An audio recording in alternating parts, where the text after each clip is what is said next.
Hello everyone and welcome back to your own channel radiology journey with Manshika. आज की video में हम solve करेंगे रेडियोग्राफर कॉम्पिटिटिव एग्जाम्स के कुछ न्यू और hard level practice question, specially AIIMS CRE pattern को ध्यान में रखकर। इस सेट में क्वेश्चन सिर्फ थ्योरेटिकल नहीं है बल्कि क्लिनिकल सिचुएशन बेस्ड और कंसेप्चुअल भी है। तो देखते हैं आप इन क्वेश्चंस को कितना एक्यूरेटली सॉल्व कर पाते हैं। So let's start the video. Question number 1 is a trauma patients arrive for a portable chest radiograph. The patient is unable to stand and have severe respiratory distress. Which position modification is most appropriate to obtain the image while minimizing patient movement? Question हमें क्या बोल रहा है कि एक patient है जिसका portable chest radiography होना है, ठीक है। पेशेंट स्टैंड नहीं कर पा रहा, सीवियर रेस्पिरेटरी डिस्ट्रेस भी है। तो ऑप्शन में से कौन सी ऐसी पोजीशन है जो कि हमारी एप्रोप्रिएट होगी हमारी इमेज जनरेट करने के लिए और हमारी मिनिमाइज भी करेगी पेशेंट के मूवमेंट को? Option number A is AP supine projection, B AP semi erect position, या फिर option number C PA erect position, या फिर option number D lateral decubitus projection. तो इसका करेक्ट आंसर क्या होगा? Which is option number B AP semi erect position. Basically patient severe respiratory distress में है और स्टैंड नहीं कर सकता, ऐसे केस में AP semi erect position practical होती है बिकॉज पेशेंट को अननेसेसरी मूव नहीं कराना पड़ता। इरेक्ट पीए चेस्ट आइडियल हो सकता है बट ट्रॉमा आईसीयू पेशेंट में ऑलवेज पॉसिबल नहीं होता। वहीं अगर बाकी ऑप्शंस की बात करेंगे, एपी सुपाइन पॉसिबल है बट सेमी इरेक्ट में हमें बेटर असेसमेंट प्रोवाइड होती है मैनी केसेस में। ऑप्शन नंबर सी की बात करेंगे, पीए इरेक्ट, तो पेशेंट स्टैंड नहीं कर सकता है। एंड ऑप्शन नंबर डी की बात करेंगे, लेटरल डेक्यूपिटस, तो स्पेसिफिक इंडिकेशन के टाइम पे किया जाता है इसे, रूटीन में हम इसको चॉइस में नहीं लेते हैं। वहीं अगर एग्जाम पॉइंट की बात करेंगे तो आईसीयू और पोर्टेबल चेस्ट में एपी एंड पेशेंट कंडीशन के अकॉर्डिंग सेमी इरेक्ट पोजीशनिंग को ही प्रिफर किया जाता है।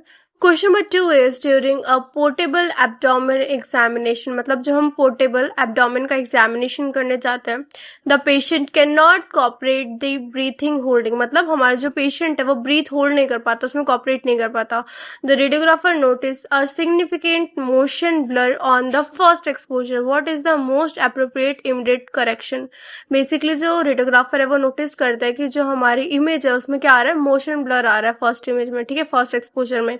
सो हमारा मोस्ट एप्रोप्रिएट और इमीडिएट करेक्शन इस कंडीशन में क्या होगा? Option number A increase OID, B increase exposure time, या फिर option number C reduce exposure time while maintaining adequate receptor exposure, या फिर option number D increase SID substantially. So इसका करेक्ट आंसर होगा which is option number C reduce exposure time while maintaining adequate receptor exposure. Motion unsharpness का major cause होता है long exposure time. Patient cooperate नहीं कर पा रहा है तो shortest patient exposure time use करना चाहिए। फॉर्मूला कॉन्सेप्ट क्या होता है इस चीज का? Motion blur is directly proportional to exposure time. Other options की बात करेंगे लाइक ओआईडी इंक्रीज करने से मैग्निफिकेशन और अनशार्पनेस बढ़ सकती है। ऑप्शन नंबर बी की बात करेंगे, एक्सपोजर टाइम इंक्रीज करने से मोशन और बढ़ेगा और SID increase generally magnification reduce कर सकता है बट मोशन ब्लर का डायरेक्ट सॉल्यूशन नहीं है। सो बेसिकली इसका करेक्ट आंसर क्या होगा? Which is option number C reducing exposure time while maintaining adequate receptor exposure. हम क्या करेंगे, एक्सपोजर टाइम को रिड्यूस कर देंगे और एक एडुकेट रिसेप्टर एक्सपोजर मेंटेन करेंगे। एग्जाम ट्रिक की बात करते हैं, अगर हमें पेशेंट मोशन को रिड्यूस करना है तो हम शॉर्ट एक्सपोजर टाइम रखेंगे।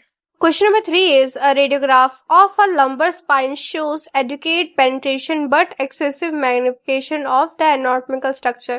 मतलब हमारे पास एक रेडियोग्राफ है लंबर स्पाइन की जो कि शो कर रहा है एडुकेट पेनिट्रेशन, मतलब प्रॉपर पेनिट्रेशन है बट एक्सेसिव मैग्निफिकेशन शो हो रहा है हमें एनाटॉमिकल स्ट्रक्चर्स का, मतलब मैग्निफिकेशन ज्यादा देखने को मिल रहा है हमारे एनाटॉमिकल स्ट्रक्चर का। तो कौन सा फैक्टर सबसे ज्यादा रिस्पॉन्सिबल होगा? Option number A is increase SID, option number B decrease OID, option number C increase OID, या फिर option number D decrease focal spot size. तो इसका करेक्ट आंसर क्या होगा? Which is option number C increase ओआईडी।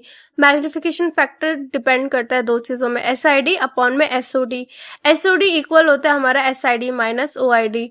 Basically अगर ओआईडी increase होता है तो एसओडी डिक्रीज होगा। बेसिकली ओआईडी क्या होता है पहले बात करते हैं।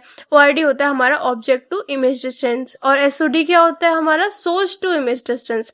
तो अगर हमारा ओआईडी इंक्रीज होता है तो SOD मतलब source to image distance decrease होगा तो मैग्निफिकेशन इंक्रीज होता है। और इंक्रीज SID जनरली मैग्निफिकेशन को रिड्यूस करती है। SID क्या होता है हमारा? Source to image distance. अगर हमारा सोर्स टू इमेज डिस्टेंस मतलब जिस सोर्स से हमारी रेडिएशन निकल रही है उससे हम इमेज रिसेप्टर का मतलब जहां हमारी इमेज रिसेप्टर होता है, जहां हमारी इमेज फॉर्म होगी, उसका डिस्टेंस इंक्रीज करते हैं तो जनरली हमारी मैग्निफिकेशन रिड्यूस होती है। और डिक्रीज OID मतलब object to image distance decrease होगा तो हमारा मैग्निफिकेशन भी डिक्रीज होगा। वहीं अगर बात करेंगे स्मॉल फोकल स्पॉट की तो स्पेशल रेजोल्यूशन इंप्रूव करता है हमारा small focal spot. Exam point की बात करेंगे, OID इंक्रीज होगा, object to image distance increase होगा तो हमारा मैग्निफिकेशन भी इंक्रीज होगा। Question number 4 is during a mobile radiographic examination in an ICU मतलब हम जो मोबाइल रेडियोग्राफिक एग्जामिनेशन कर रहे हैं ICU में, a staff member must be remain close to the patient which action provide the best radiation protection strategy. तो question हमसे क्या पूछ रहा है कि जब हम मोबाइल रेडियोग्राफिक एग्जामिनेशन करते हैं ICU में तो स्टाफ मेंबर को पेशेंट के क्लोज रहना पड़ता है, तो कौन सा ऐसा एक्शन है, स्ट्रैटेजी है जो कि हमें बेस्ट रेडिएशन प्रोटेक्शन फॉलो करने में हेल्प करती है। Option number A is increase exposure factor to shorter examination time. Option number B ask the staff member to stand as close to tube as possible, या फिर option number C maximize distance from the source while maintaining necessary patient care. Option number D remove the collimator to reduce repeat exposure. तो इसका correct answer क्या होगा? Which is option number C maximize distance from the source while maintaining necessary patient care. अगर हम बात करेंगे radiation protection के 3 major principal की तो वो क्या क्या होता है? Time plus distance plus shielding. इसी के साथ साथ अगर हम बात करेंगे इनवर्स स्क्वायर लॉ की तो वो भी हमें बताता है कि जो इंटेंसिटी होती है वो इनवर्सली प्रोपोर्शनल होते हैं हमारे स्क्वायर डिस्टेंस के। डिस्टेंस इंक्रीज करने से रेडिएशन एक्सपोजर ड्रामेटिकली डिक्रीज होता है। एग्जाम्पल से समझते हैं, अगर हमारा डिस्टेंस 1 मीटर है और उसको हमने इंक्रीज करके 2 मीटर कर दिया तो हमारा रेडिएशन इंटेंसिटी जो है वो अप्रोक्सीमेटली कितना रह जाएगा? हमारे पास सिर्फ 1/4 रह जाएगा।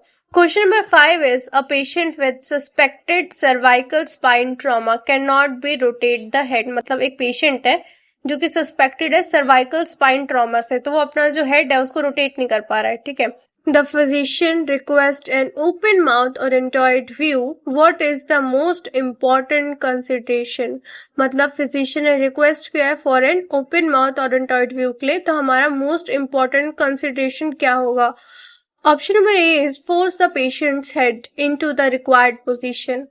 Option number B, maintain immobilization and modify positioning as clinically appropriate. Option number C, remove the cervical collar routinely. या फिर option number D, perform the examination only after active neck movement.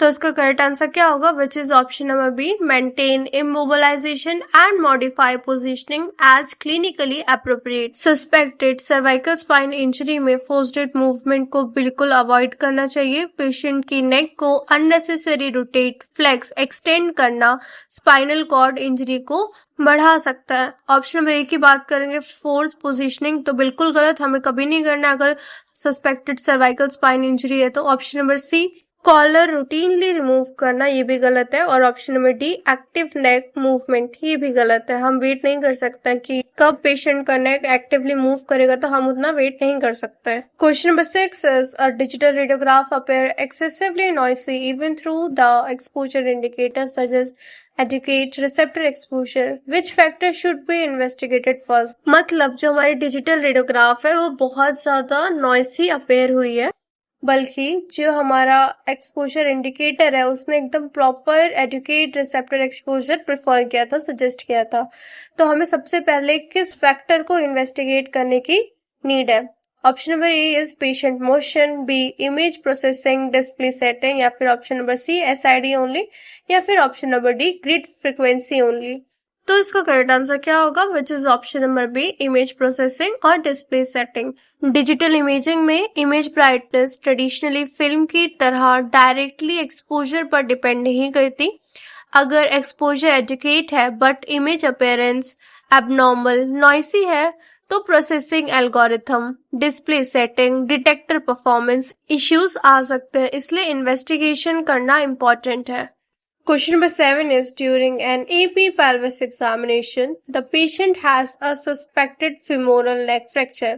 मतलब AP pelvis examination के time पे जो हमारा patient है वो suspect किया गया है with a femoral leg fracture. मतलब femoral का जो नेक है, फीमर का नेक है, वहां पे क्या है, फ्रैक्चर है. Which positioning action should be generally be avoided on the affected side? तो हमें कौन सी पोजिशनिंग को जनरली अवॉइड करना चाहिए अफेक्टेड साइड में? Option number A is internal rotation of the leg. B, keeping the affected limb in its presenting position. या फिर option number C, appropriate pelvis alignment. या फिर option number D, centering to the midline pelvis. तो इसका correct answer क्या होगा? Which is option number A, internal rotation of the affected leg.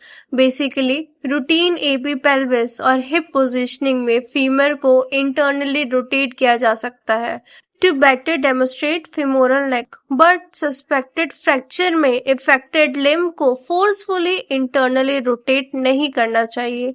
Patient को जिस पोजीशन में सेफली मेंटेन किया जा सकता है उसी के अकॉर्डिंग एग्जामिनेशन मॉडिफाई किया जा सकता है.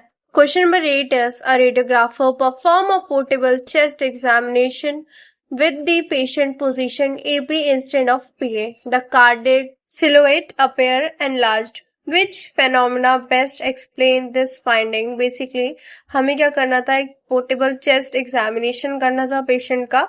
हमने पी की जगह एपी ले लिया पोजिशनिंग. ओके, तो हमारा जो कार्डियक का सिलोएट है वो क्या हो रहा है, एनलार्ज अपेयर हो रहा है. सो कौन सा फेनोमेना है जो इसको बेस्ट एक्सप्लेन करता है? Option number A, increased beam attenuation. या फिर option number B, increased OID of the heart. Option number C, reduce scattered production. या फिर option number D, reduced magnification due to AP geometry.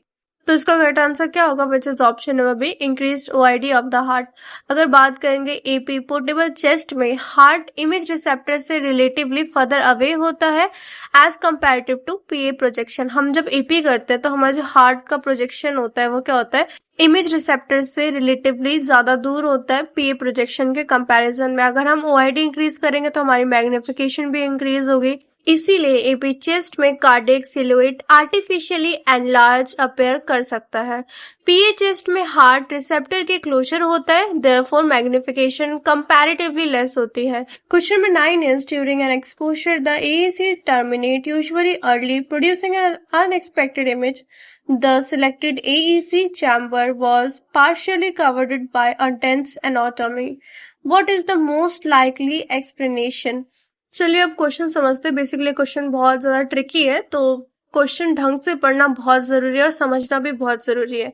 Question क्या बोल रहा है, ड्यूरिंग एन एक्सपोजर, मतलब एक एक्सपोजर के समय the AEC terminate usually early. जो एईसी होता है हमारा ऑटोमेटिक एक्सपोजर कंट्रोल, उसने क्या किया, एक्सपोजर जो है वो नॉर्मल से बहुत जल्दी एक्सपोजर बंद कर दिया. एक्सपोजर जल्दी बंद होने की वजह से इमेज में रिक्वायर्ड रेडिएशन नहीं पहुंची, इसलिए इमेज अनएक्सपोज्ड आ गई. अब उसके बाद क्या बोल रहा है, the selected AEC chamber was be partially covered by a dense anatomy. क्या बोलना चाह रहा है हमें कि उस चैम्बर पर ऊपर और एरिया में डेंस एनाटॉमी या फिर कुछ भी पार्ट आ रहा था. और क्वेश्चन हमसे पूछ रहा है कि एईसी ने एक्सपोजर इतनी जल्दी क्यों स्टॉप कर दिया जबकि फाइनल इमेज अनएक्सपोज्ड है. ऑप्शन देख लेते हैं अब. Option number A is the chamber receive radiation too quickly. या फिर option number B, the chamber receive insufficient radiation because of its positioning. Option number C, the kVp automatically increase. या फिर option number D, the SID automatically decreased. तो इसका correct answer क्या होगा, which is option number A, the chamber receive radiation too quickly. AC के basic principle की बात करेंगे. एसी चैम्बर को सफिशिएंट रेडिएशन मिलने पर एक्सपोजर टर्मिनेट करता है. ठीक है, अगर सिलेक्टेड चैम्बर डायरेक्टली और हाईली एक्सपोज्ड एरिया के अंडर आ रहा है तो chamber required radiation quickly receive कर सकता है और एक्सपोजर परमानेंटली टर्मिनेट या फिर इमेज अनएक्सपोज्ड आ सकती है. होप्स आपको इस क्वेश्चन में कोई डाउट नहीं होगा. Question number 10 is a patient undergoing an extremity radiograph has a history of previous surgery with a metallic hardware. The radiographer wants to reduce unnecessary repeat exposure. Which approach is most appropriate? मतलब एक patient है जो कि history के साथ है of previous surgery with a metallic hardware, मतलब उसका एक मेटेलिक हार्डवेयर का सर्जरी हो रखा है। तो रेडियोग्राफर्स को रिपीट एक्सपोजर को रिड्यूस करना है, तो कौन सा सबसे ज्यादा एप्रोप्रिएट अप्रोच होगा? Option number A is use a technique appropriate for a hardware and anatomy while carefully checking positioning before exposure. Option number B always double the mAs, या फिर option number C remove all metallic hardware before imaging, या फिर option number D use an unrestricted field size to guarantee anatomy inclusion. तो इसका correct answer क्या होगा? Which is option number A, use a technique appropriate for the hardware and anatomy while carefully checking positioning before exposure. Basically metallic hardware beam के एटोनेशन और artefacts को effect कर सकता है। रिपीट एक्सपोजर अवॉइड करने के लिए correct positioning, correct centering, adequate collimation और एप्रोप्रिएट एक्सपोजर टेक्निक रखना बहुत जरूरी है। So that's it for today's video. Hopes आपको वीडियो इन्फॉर्मेटिव लगी हो, एंड अगर आपको वीडियो अच्छी लगी हो please like and share and subscribe my channel for more videos. And ये वीडियो जरूर अपने उन रेडियोग्राफर फ्रेंड्स के साथ शेयर कीजिए जो भी कॉम्पिटिटिव एग्जाम्स की प्रिपरेशन कर रहे हैं, एंड कमेंट करके जरूर बताएं कि नेक्स्ट वीडियो किस टॉपिक पे बनाऊं।